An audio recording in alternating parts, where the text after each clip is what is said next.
नमस्कार दोस्तों।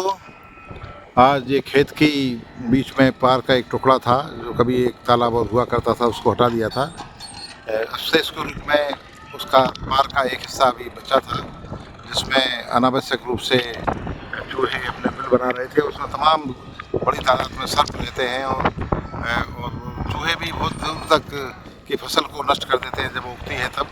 और कुछ जगह भी ये अनावश्यक टापू घेरे था, तो आज जेसीबी से उसको हटवा रहे हैं। और ये 2 ट्रैक्टरों से इसका जो मिट्टी है देख रहे हैं ये, और एक इससे लोकल इसी खेत की जो ढिलार जो झील जैसी जगह है जो थोड़ा सा ऊँच नीचे उसका समतलीकरण के लिए इस पीली मिट्टी का उपयोग कर रहे हैं। हालांकि बीच में पानी बरस जाने के कारण काफ़ी नमी है। अभी ट्रैक्टर इसमें जो है फंस भी गया था, आप देख रहे हैं इस तरह से ये वाला ट्रैक्टर, लेकिन क्या जेसीबी थी तो उसको तुरंत निकाल दिया उससे धक्का देकर। इसलिए आज काम चल रहा है और मुझे लगता है आज देर रात तक, देर शाम तक, अंधेरे तक ये ट्रैफिक को जो है उसका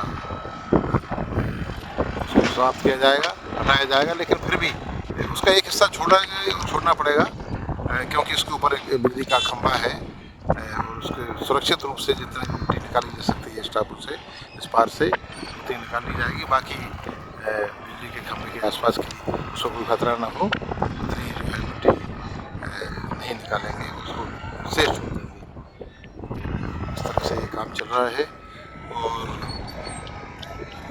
अभी सामने एक और मैंने वीडियो बनाया था सुबह, उसमें जो है यहाँ पर इस जगह पर ये जो है ना जो काली काली दिख रही है, यहाँ पर जो है इस पार को, इस तालाब को जो पार है उसको तोड़कर कुछ पाइप डाले गए हैं जिससे कि बारिश का पानी निकल जाए और खेत में फसल की बुआई हो सके। क्योंकि इससे पहले 6-7 बीघा की जगह पर पानी भरा ही रहता था, उसमें बोनी नहीं होती थी। और अब इस बार मक्का बोने का विचार है इसमें।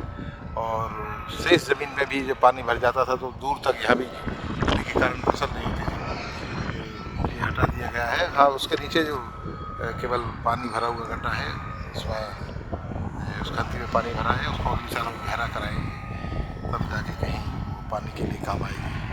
तो पिताजी ने वैसे पानी के लिए तालाब बनवाया था, लेकिन स्थितियाँ बदल गई हैं और उनके मुताबिक चीज़ों को उसको तब्दीली करनी पड़ती है। परिवर्तन प्रकृति का नियम है, बहुत सारी चीज़ें बनती हैं, बिगड़ती हैं।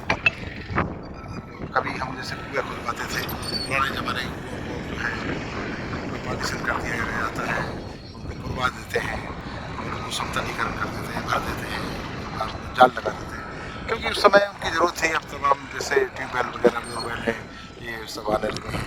तो इस तरह भी आप समझ सकते हैं कि प्रकृति कैसे बदलती है चीज़ों को समय से, और जो चीज़ें कभी प्रासंगिक और ज़रूरी होती हैं वो बाद में कभी अनावश्यक हो जाती हैं और उसको बदलना पड़ता है। समय के हिसाब से बदलना ही उस समय के अनुकूल तब्दीली को, परिवर्तन को स्वीकार करके आगे बढ़ना ही एक अच्छे व्यक्तित्व मनुष्य की पहचान है।